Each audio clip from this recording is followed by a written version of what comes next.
Hi, everybody. This is Scott Levin. I'm the Chief Peacekeeper and founding partner at San Diego Divorce Mediation and Family Law. And I am joined today by my good friend, Patricia Van Haren. How are you, Patricia? I'm good, Scott. Thank you. I am Patricia Van Haren. I'm the owner and operator of the law office of Patricia Van Haren up in Irvine, California. And Patricia and we work a lot together, and we've been speaking a lot lately because I exclusively practice in mediation and collaborative law. So I am not an attorney that goes into court and represents just one person in litigation. Patricia serves as a mediator, as a participant in collaborative law and in litigation. But one of the things that often comes up when people call me and Patricia, and then we've been kind of talking about this lately, is that people think that you don't get a lawyer when you opt for mediation. And so we wanted to kind of have this video out on the World Wide Web and kind of put that misconception to rest, because when you go into mediation, you absolutely can have an attorney represent you. Your spouse can have a separate attorney that represents just them. Now, the mediator is neutral and is kind of representing your futures in a way. But Patricia, can you kind of talk a little bit about if someone hires me as their mediator, and so I'm working with both parties, and then one of those parties, how would you work with them as just their attorney? So whenever I have a case where I'm a consulting attorney is what we call it. So the client will retain me as a consultant. And there's two approaches to that. Sometimes when both of the parties have an attorney, they may want their attorney to attend the mediations with them. In a lot of cases, we really recommend that the parties just go on their own to the mediator so that there can be free-flowing communication. So in a situation like that, the client would come to me and we would have a discussion about what are their goals, what are their objectives, what do they want for child custody, and I can help them come up with proposals, and then they can take that into the mediation session. And so when would you say the ideal time is for someone to engage you that's in mediation? I often will say, let's get your financial disclosures filled out and completed, and then come into mediation and let's confirm that, yes, you guys both agree that these are all the assets and debts, and if they're not, and there's disagreement about, hey, where's that extra $1 million that we had, or whatever it is, let's do some homework and get that situated. And then I say, now that you have the complete list of assets and debts, I will have already inputted that information into family law software and given the reports to the two clients, then go out and meet with your attorney so that they can actually substantively help you. But if that's not the ideal time when someone should bring you on, what's your opinion as to that?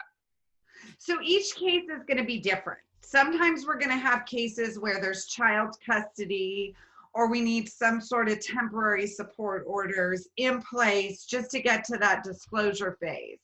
So in cases like that, a client may want to come and sit down, understanding that this may not be a permanent parenting plan or a permanent support arrangement. And we can take a look at what are the finances of the marriage, especially if we have one of the parties who's been the wage earner and the other party is unemployed. Maybe they're looking for a job, they don't have a job. So coming in and finding out what can I request in my initial mediation so that I've got those temporary orders in place to get me where I need to get with the financial disclosures. And in other cases, we wouldn't be talking about property division until we saw those disclosures. And then permanent support. So I would have them come after the disclosures once we saw what property is there and find out what are the goals, what are the objectives, what do they feel is a fair resolution to the property. And at that time, we would begin to discuss any permanent support orders or permanent custody orders that are going to go in the judgment. And one of the reasons that and so when my clients ask me for attorneys, I have like a short list of attorneys that I refer or recommend. I don't refer to them, but Patricia's at the top of that list. And one of the reasons that I have worked so well with her, in a sense, I'm not working with her when I'm the mediator and she's representing counsel, but she doesn't blow up the mediation. The goal of someone in her role as a consulting attorney, it's important because if they come on too heavy, then you could send these two people that have worked hard to come to whatever that arrangement is, and it might not be perfect. It might be 90% perfect, but Patricia is really great at advising her clients on let's tweak these things, but she doesn't try to blow up the whole deal. How do you, is that a conscious effort by you, or how do you approach consulting attorney representation when there's a mediation versus someone that's just hiring you for litigation? So, Scott, that's an interesting question. So even in our litigation cases, I'm very settlement minded. So my goal is really to find a creative solution in any case. And I believe orders are going to be more likely to be complied with when a party's in agreement with the orders. And I believe that compromise comes a lot into play, whether it's a litigation case or a mediation case. The other thing I keep in mind first and foremost is the way you conduct yourself in a divorce when you have children is going to really set the pace for these children's lives long after the divorce is done. So my goal when working as a consulting attorney is to help my client be prepared to come up with compromises, to bring in that reality, and to continue to reinforce that wherever possible, we should always be settling our cases outside of the courtroom. So do you think that is kind of a rare perspective, or do you find that most of your colleague, most of the folks that you're litigating against in the family law community kind of have a similar frame of mind, or is that kind of unique to your practice? I think our practice is very unique in that is our first and foremost priority, is to try to be settlement minded and to settle the cases.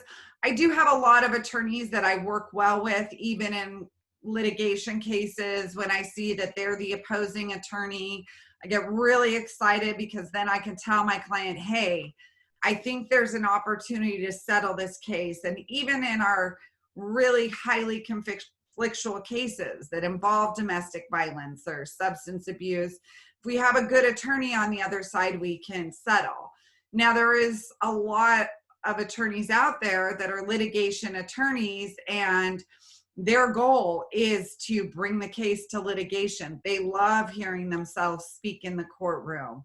They love adding that fuel to the fire, and litigation just means more fees for the attorneys. And you end up in a situation a lot of times in a litigation case where only the attorneys are winning. And I would much rather have you have money to pay for your children's education than to pay for my children's education. Yeah, well, that's really unique, or in my opinion, unique.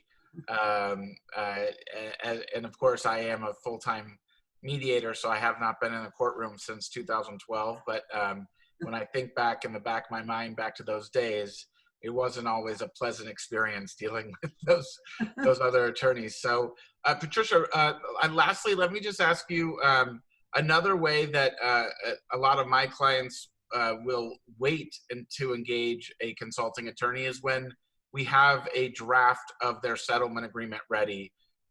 Is that something that you also can review for clients and advise them at that point?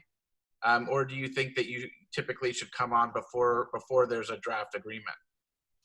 I can always come on if the parties are working well together and with the mediator and they've come up with the agreements. We have a lot of cases where a person will come into our office, the agreement will be finalized, and I'm sure your settlement agreements are many pages with a lot of language that clients don't understand.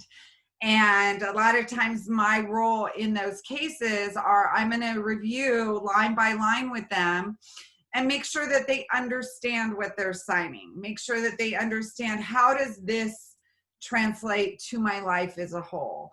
If we've got a holiday schedule in, what does this mean for future holidays? If we have a parenting plan in, what does this mean? If there's means of communication, maybe the parents are going to use our family wizard or talking parents, I would help guide them in being able to get those tools set up and also to let them know how it's carried out. So we're more than happy to review an agreement if there's questions, and making sure the client really understands and does in fact agree to what they're signing. The last thing any of us want is somebody to come back years later and say, I didn't know I was signing that. I didn't know what that meant. So I'm able to make sure that they do know and they do understand. Yeah, well, I want to kind of keep this video. Patricia and I are going to do some other videos in the coming weeks and months, but for this video, we want you to understand that building a team is a really important step during your divorce. So if you're going to opt for the mediation route, that gives you an opportunity to really add to your team. You know, when you go in for surgery in the medical field, you're going to be greeted by, you know, nurses, physical therapists, surgeons, you know, emergency room docs. It's not just one person that's cutting and doing all the work and then helping you with the recovery. And we really believe that in divorce, you know, you building that team can only help you educate yourself and be a better party to the process. And hiring a consulting attorney, Patricia, is certainly a great option. Patricia, how would you like people to reach out to you? What's the best way to connect? So they can either email our office, it's PCV, so Peter Charles Victor at PCVlawyer.com, or they can call us at 949-891-0091. All right, everybody. Well, thank you for joining us, and look out for some more videos with Patricia and I, Scott Levin, San Diego Divorce Mediation and Family Law. And we appreciate it, and we'll see you soon.